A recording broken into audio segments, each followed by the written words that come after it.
জলের বোতলের প্রতি ইরাজের এক আলাদাই ভালোবাসা, কিন্তু সেটার উদ্দেশ্য জল খাওয়া নয়। উদ্দেশ্য হচ্ছে বোতলের ঢাকনাটা ও বারবার খুলবে আর লাগাবে। নতুন একটা D3 এসছে, জোভিটাল D3 খেয়ে ইরাজ বেশ একটু ভালো ঘুমিয়ে গেল। আর ও ঘুমানোরই আমি অপেক্ষা করছিলাম, কারণ আজকে আমার একদম কাজ হয়নি। সকালবেলায় বাসন পড়ে আছে, রান্না বাকি আছে। আজকে একটু দো পেঁয়াজা বানাবো পনির দিয়ে। আমার দো পেঁয়াজা খেতে দারুণ লাগে।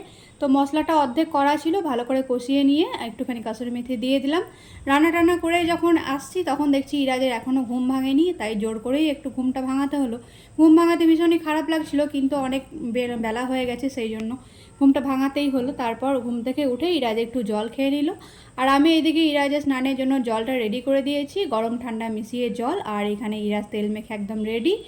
চান টান করে খাওয়া দাওয়া, কিন্তু ইরাজ রান্নাঘর থেকে আজকে আর সরবে না, রান্নাঘরেই খাওয়াতে হবে। আর ইরাজের যে চেয়ারটা, সেটা অনেক দিন ধরেই খাটের পিছনে পড়ে আছে, ওটাতেও মোটেও বসে না। আলটিমেটলি বাটি ফাঁকা।